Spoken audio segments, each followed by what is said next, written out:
So, I, like many people, like some Michael Jackson music. And I do think that he was a good singer, a good dancer, and everything. I wasn't like a huge fan of Michael.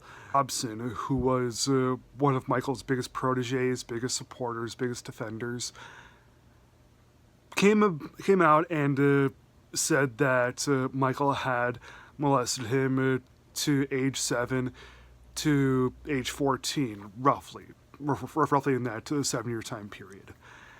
Now, when I first heard about that happening in 2013, Wade Robson, he was on some news show and he was being interviewed by I want to say it was Matt Lauer. When Wade Robson decided to say, you know what, this is what actually happened.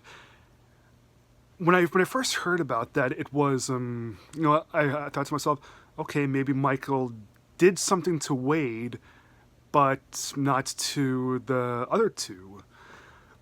Well, yeah, when I was watching that interview that Wade was doing in 2013, yeah, he's not. I did not find what he was saying to be really believable. His body language wasn't really believable. Said that it was the first time in how long that the first time that he had spoken to it was with his wife, I think, and he had been seeking some therapy, and he said, "Oh, it's not repressed memory," and the words choices that he was using, I thought to myself, he tried to sue the Michael Jackson estate. Okay, I get that. That happens a lot, but in 2019.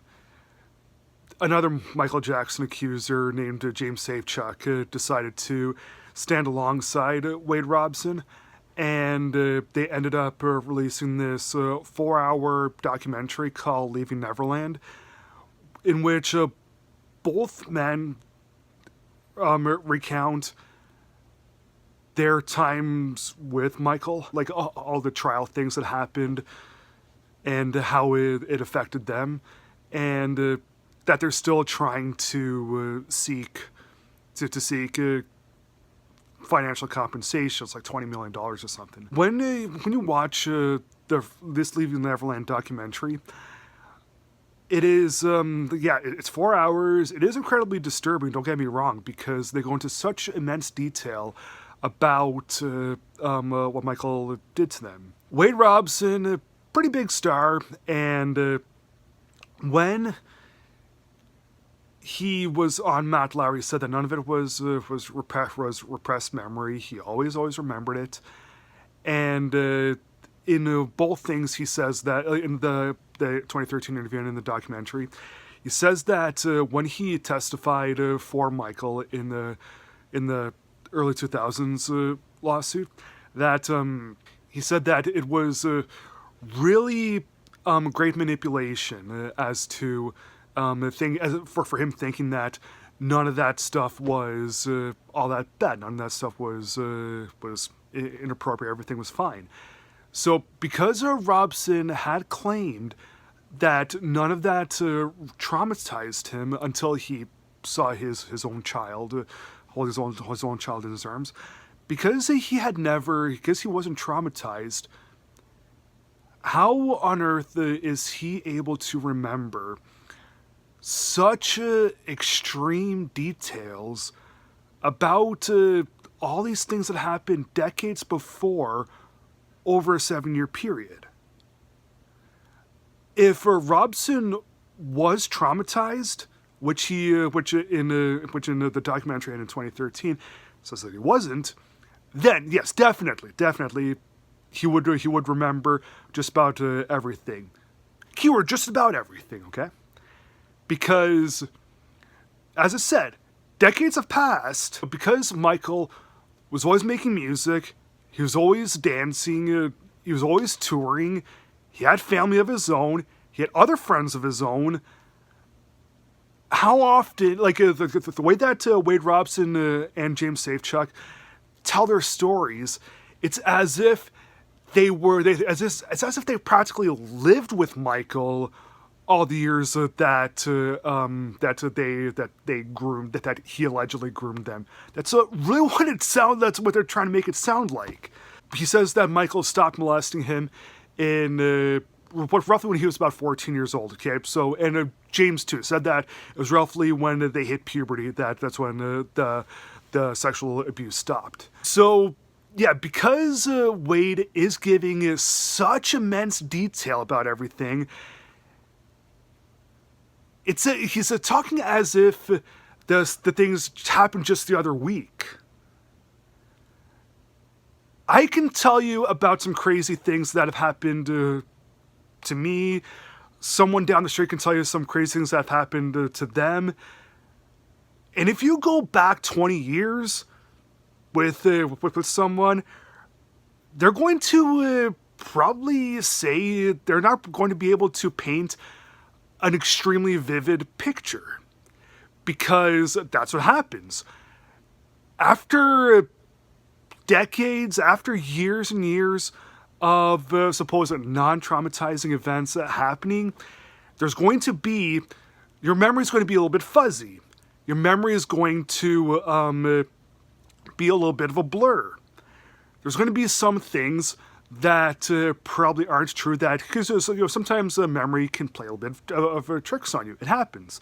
The Mandela effect is a good example of some memory things that can happen. So the fact that Wade and James say that all these things happened in such immense detail, it happened how many years ago?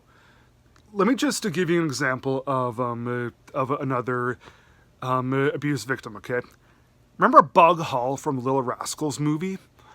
Well, he said in some interview on I don't remember which TV show it was, but he said that when he was a kid that he was sexually abused.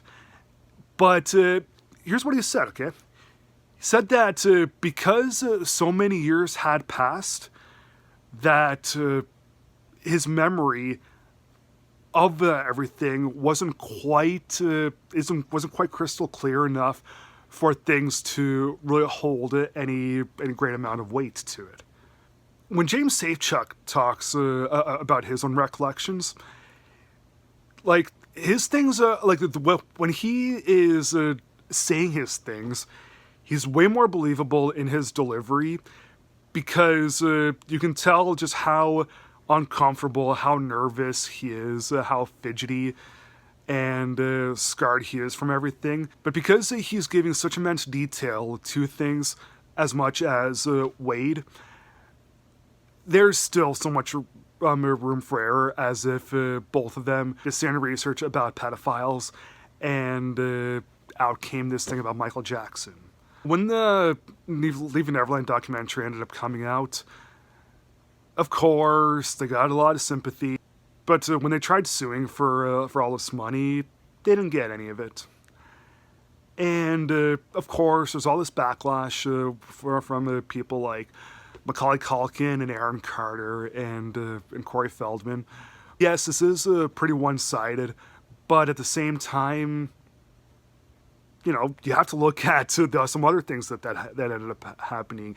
You have to look at some of the other things that, like some acronyms, some things that pretty much say, no, wait, that couldn't possibly have happened, because when you look at some past interviews with Safechuck and Wade Robson, you're going to see that not everything really adds up to the times that they say. So, yeah, there's a whole bunch of things in the documentary that don't really add up very well. Now, suppose I'm wrong. Suppose that Michael really did do all that stuff to them. That would be a terrible thing. But the way that it's presented in this, the way that Robson and Safechuck have been presenting themselves, I do not find any of what they say to be really believable.